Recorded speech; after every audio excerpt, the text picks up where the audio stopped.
Bonjour, Loïc Bardin, Cap Braise Entreprendre. Je suis avec Richard Lemitour, donc de l'entreprise Munar Épices qui va se présenter très rapidement pour ce premier entretien pour Cap Braise Entreprendre. Richard, comment Bonjour Loïc, vas-tu? merci, super. Et toi? Merci de m'accueillir à la base à Présente-toi, Lorient. oui, Et ouais, donc moi je présente-toi suis en le quelques... fondateur de Munar Épices, qui sont ces petits pots d'épices qu'on commence à apercevoir un peu, alors pas partout, mais petit à petit là en grande distribution en Bretagne et dans le Grand Ouest. Je suis le fondateur du coup de Munar Épices à Radon à côté de Vannes, et je me suis lancé en 2021 dans l'entrepreneuriat pour essayer voilà d'apporter un complément de gamme plus qualitatif et plus local au rayon épices en grande distribution, et on y arrive petit à petit. Donc tu es un jeune entrepreneur. Quelles ont été tes premières difficultés? Création 2021, nous sommes en 2025. Ouais. Tes difficultés pour te lancer et puis évidemment pour vendre tes produits. Ouais. Bah, les difficultés au tout début, elles étaient pas trop de l'ordre logistique, parce que c'était vraiment tout en fait maison. Je me suis rodé un peu, voilà, je conditionnais tout chez mes parents au tout début, vraiment en phase test. Mais c'est plus sur la partie commerciale où on a toujours l'impression qu'on est attendu, que notre produit est révolutionnaire et que le marché n'attend que nous. Et je pense voilà, c'est les premiers retours commerciaux, et c'est pour ça qu'il faut pas attendre trop longtemps avant d'aller se confronter à la réalité du marché. Mais ouais, les premiers écueils, c'est les retours commerciaux où on se rend compte qu'après 4, 5, 6 mois de travail, notre produit coche pas toutes les cases, et le succès sera pas si facile que ce que l'on imaginait sur un business plan, quoi. Qu'est-ce qui t'a donné l'idée de te lancer sur le marché des épices alors qu'on a l'impression que le marché est peut-être saturé quand on voit les rayons dans la grande distribution? Ouais. Et moi, j'étais pas du tout issu de la grande distribution avant. J'avais travaillé pour un groupe de boulangerie à Paris. J'avais passé un an en Inde pendant mes études, et c'est ce que je dis souvent, j'ai jamais acheté d'épices en grande distribution. J'en achèterai jamais à part les miennes, mais voilà, j'ai acheté des épices Rollinger. Ma mère est cancalaise, donc j'étais pas mal inspiré par le mythe d'Olivier Rollinger, de cette marque très qualitative avec un réseau de distribution un peu spécifique. Et donc je trouvais que l'offre en grande distribution n'avait pas évolué depuis que je suis né, je pense. Et il y a des rayons qui sont montés en gamme, comme le rayon du café ou du thé. Sur les épices, ça n'a jamais bougé. Il y a aucune information sur l'origine. Il y a aucune, enfin sur tous les herbes aromatiques, pardon. Il y a rien de local. Toutes les recettes de mélange, il y a rien de très nouveau et très différenciant. Et du coup, je me disais qu'il y avait de la place pour un acteur un peu plus jeune, un peu plus moderne, et surtout beaucoup plus engagé, quoi. Donc Et du l'engagement, c'est l'une de tes valeurs ajoutées. Ouais, La qualité des épices également, je suppose? ouais, alors Oui, l'engagement, on est engagé sur du 100% bio, donc ça d'accord. c'est pas Hmm. forcément enfin c'est pas notre premier faire-valoir, mais c'est plus un prérequis Hmm. qu'on coche, et on essaie de faire du bio en étant très accessible sur les prix, mais c'est surtout sur la transparence sur l'origine, où chaque épice, on les source en Inde, à Madagascar, en Tanzanie. D'accord. On va pas les sourcer ailleurs, parce qu'on a notre réseau à nous de coopératives partenaires sur ces pays-là, dans des régions spécifiques. Et on a rajouté un autre engagement, et qui me tenait à cœur, et c'est pour ça qu'on a mis du temps avant de faire des herbes aromatiques chez Monar Épices. C'est que tout ce qui peut pousser en France, on va le sourcer qu'en France, avec à chaque fois une appellation régionale. Et donc, par exemple, on va aller en Provence, dans le Gers, dans la Drôme, Hmm. pour sourcer chaque herbe aromatique, quoi. Donc, il y a encore D'accord. du persil, du basilic, par exemple, on n'en fait pas parce qu'on ne trouvait pas encore le sourcing en France, mais on y vient petit à petit. Donc voilà, local dans la mesure du possible, quoi. Quelle a été l'étape la plus difficile à surmonter? L'étape la plus difficile, je pense, ça a été justement après les premiers retours commerciaux en magasin bio et en épicerie fine, ou avec des toutes petites commandes. C'est un peu voilà les premières remises en question. Mais c'était une étape hyper intéressante, mais de me dire finalement, est-ce qu'il ne faut pas que j'aille plus vite vers la grande distribution? Et ce qui était censé être un peu un test en magasin bio, épicerie fine, ça a été enfin un test, mais vraiment écourté. Et vraiment, au bout de 6, 8 mois, je me suis rendu compte que mon marché n'était pas forcément là, mais plutôt en grande distribution.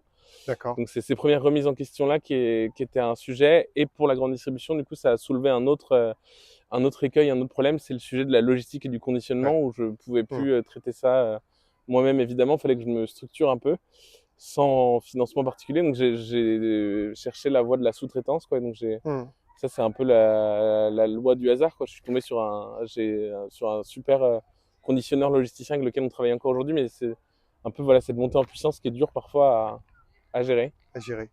Et le plus grand succès, Ouais, je sais pas, mais là, sur ces 4 dernières années? ben je sais pas s'il y a enfin pour l'instant je vois pas j'arrive pas à me dire ça c'est un succès, ça c'en est pas un, quoi. Je vois plus tout le travail qui reste à faire. Alors pourtant je suis optimiste, enfin je suis content de ce qu'on arrive à apporter. Et quand on a lancé par exemple notre curry breton ou notre marinade bretonne l'an dernier, qui faisait un peu voilà qui le pont entre les épices qu'on source d'un côté en Inde et les algues en Bretagne avec Biocéan dans le Finistère, ça j'étais content de voir ce Hmm. produit-là en magasin, mais pour l'instant je vois pas, je me dis pas que c'est un succès et je vois surtout tout ce qui reste à corriger, affiner, ajuster et Perfectionniste. convaincre. Ouais, ouais, Perfectionniste. je sais pas si c'est du perfectionnisme, mais ouais, Hmm. il y a du boulot, quoi. Il y a du boulot. C'est jamais acquis. Euh, T'es jeune, entrepreneur, l'entreprise est récente sur un marché, comme tu l'as dit, un peu compliqué pour, voilà, donc il a fallu que tu te dépasses et que tu ailles en GMS. Euh, Au fond de toi, quels sont les conseils que tu pourrais donner à des jeunes entrepreneurs, ou moins jeunes d'ailleurs, Mm, pour peut-être éviter certains écueils que tu as pu connaître? ouais. Ben moi, j'ai toujours, par exemple, quand j'ai créé l'entreprise en avril 2021, j'ai voulu absolument être très vite commercialisé. Justement, Hmm. je savais que j'allais pas trouver la solution magique forcément au tout début. Donc, je pense que de se lancer le plus vite possible, de se confronter le plus vite possible aux réalités du En marché, ça c'est réalité. important. Hmm.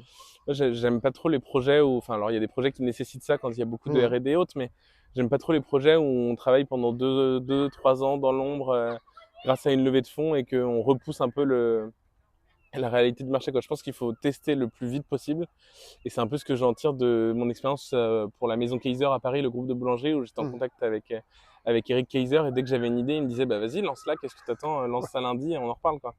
Et en fait, je pense que c'est ça, c'est que Hmm. la seule réalité qui compte, c'est celle Le de terrain, l'exécution et du terrain et de ok. l'humain. Ouais. Et maintenant, comment tu te vois dans les 2, 3 ans à venir? Comment tu vois ton entreprise? Bah, l'entreprise là commence à, enfin je vois toutes les Hmm. variables qu'on a un peu ajustées sur le prix, sur les Hmm. étiquettes, sur la gamme, je vois enfin quelques motifs de satisfaction. Je vois des magasins qui avaient du mal à tourner où on commence à mieux se vendre. Donc déjà ça c'est satisfaisant. Donc il faut qu'on continue dans cet axe-là. Il y a plein de nouveautés produits qu'on va essayer de lancer là prochainement. Donc Hmm. là fin 2025, on va lancer toute une gamme autour du piment. On va essayer de développer aussi ces références françaises et bretonnes avec Hmm. notamment les mélanges d'épices avec des algues. Donc on va essayer de se développer voilà, de plus être forcément dans la course à signer toujours plus de magasins, mais plutôt d'augmenter le chiffre d'affaires magasin par magasin. D'accord. Et en gardant, même si l'entreprise grossit, je veux absolument qu'on reste, qu'on ne touche pas à nos engagements initiaux, que la qualité soit en- au centre de la démarche, quoi. Ok.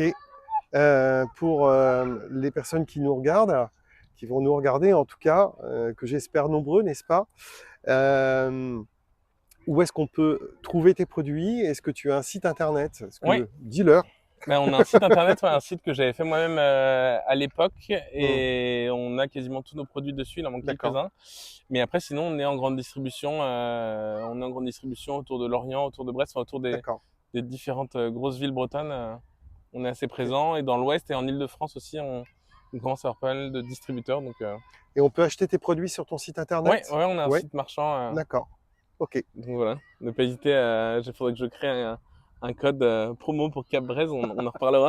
Merci Richard. Pas hésiter à le préciser. Un dernier mot, Ouais, ben en tout cas, le mot de la fin. c'est cool d'être en Bretagne pour entreprendre. Enfin, je suis de Bretagne et je suis content d'être revenu ici pour créer ce projet. Et il y a super environnement autour de l'agroalimentaire. La grande industrie est assez ouverte quand même comparativement Hmm. à d'autres régions. Donc, on est bien en Bretagne, quoi. Merci Richard, merci Merci à Loïc. vous. J'espère que ce premier interview